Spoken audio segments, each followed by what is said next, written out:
नमस्कार, मैं हूं आपके साथ शाम परवीन और आप देख रहे हैं जनता की आवाज।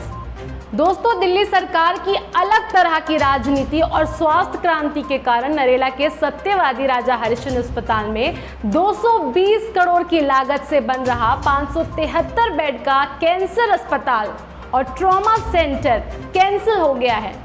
जी हां, बिल्कुल सही सुना है आपने। नरेला क्षेत्र के लोग सालों से जिस अस्पताल के बनने की प्रतीक्षा कर रहे थे, वो कैंसर अस्पताल और ट्रॉमा सेंटर अब नहीं बनेगा।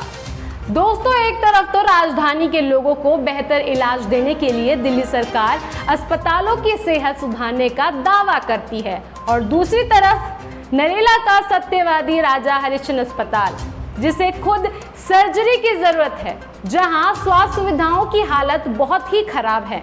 दिल्ली सरकार के ये बीमार अस्पताल कैसे कर रहे हैं क्षेत्रीय लोगों का इलाज, ये तो किसी से छुपा ही नहीं है। लोग सालों से सुनते आ रहे थे कि अब अस्पताल बनेगा, काम भी शुरू हुआ, लेकिन 20 करोड़ से ज़्यादा की रकम खर्च करने के बाद दिल्ली सरकार अब इस बड़े अस्पताल की जगह सिर्फ 100 बेड का हॉल बनाने जा रही है। दोस्तों, नरेला का सत्यवादी राजा हरिश्चंद्र अस्पताल बाहरी दिल्ली के लिए बहुत खास अस्पताल है। लोगों को हो रही परेशानी को देखते हुए दिल्ली सरकार ने यहाँ कैंसर अस्पताल और ट्रॉमा सेंटर बनाने का फैसला लिया था। नए अस्पताल को बनाने की जिम्मेदारी PWD विभाग को दी गई है। दोस्तों, अभी सत्यवादी राजा हरिश्चंद्र अस्पताल में बेड्स की संख्या 200 है। नए अस्पताल की योजना के तहत 513 बेड्स का कैंसर हॉस्पिटल और 260 बेड्स का ट्रॉमा सेंटर बनाया जाना था, लेकिन अब यहाँ सिर्फ 100 बेड का हॉल ही बनेगा। वहीं आपको ये भी बता दें कि यहाँ बेसमेंट सहित 6 मंजिला इमारत बननी थी। इसके अलावा एक OPD ब्लॉक भी बनना था।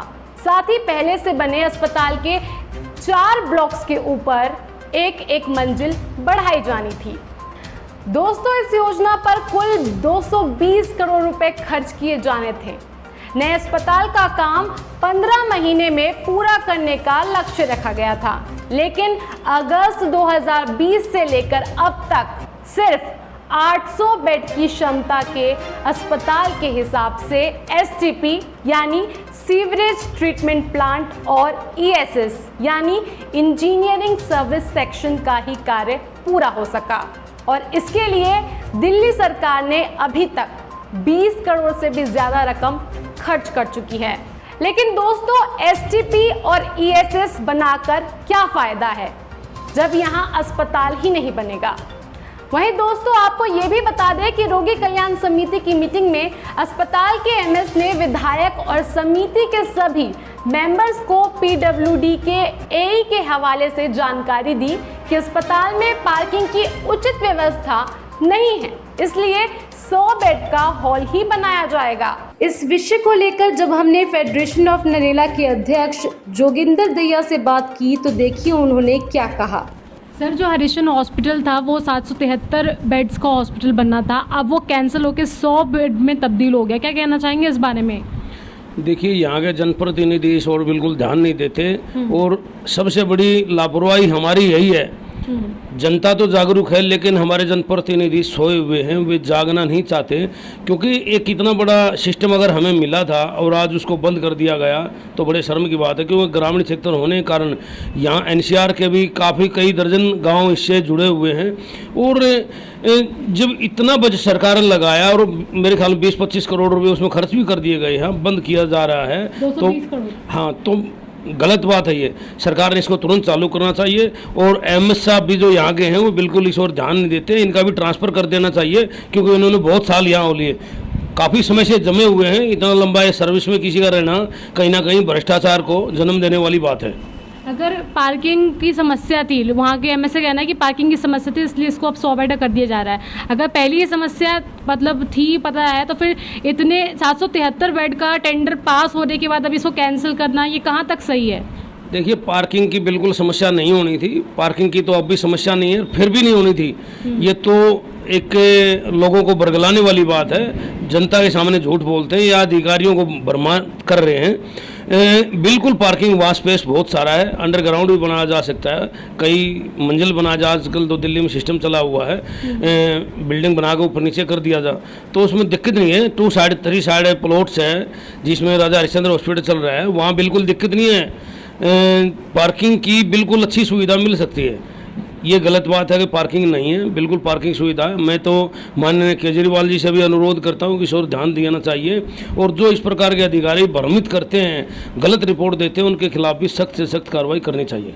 तो सुना आपने, फेडरेशन ऑफ नरेला के अध्यक्ष जोगिंदर दहिया जी का साफ कहना है कि लंबे समय तक एक ही सीट पर रहने से भ्रष्टाचार को बढ़ावा मिलता है, और इतने लंबे समय के बाद भी अगर एमएस का सहयोग नहीं मिल रहा तो उसे अपने पद पर बने रहने का कोई हक नहीं है। एमएस साहब को लोगों से ज़्यादा अपनी गाड़ियों की पार्किंग की चिंता है। ऐसे में एमएस को अपने पद पर बने रहने का कोई हक नहीं है। नरेला के लोगों के साथ छल अब बर्दाश्त नहीं किया जाएगा।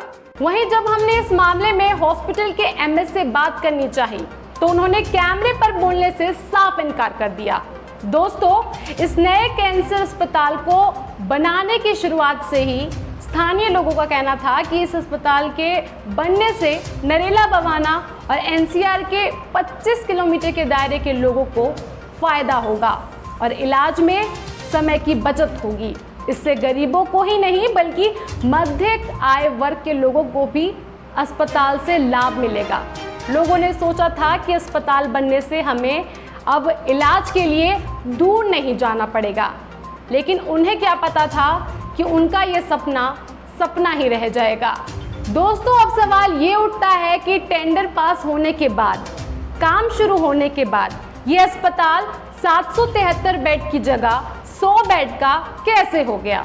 दिल्ली सरकार 773 बेड की जगह 100 बेड का अस्पताल बनाकर स्थानीय लोगों को लॉलीपॉप क्यों पकड़ा रही है? एसटीपी और ईएसएस बनाकर क्यों सरकारी पैसे को बर्बाद किया जा रहा है?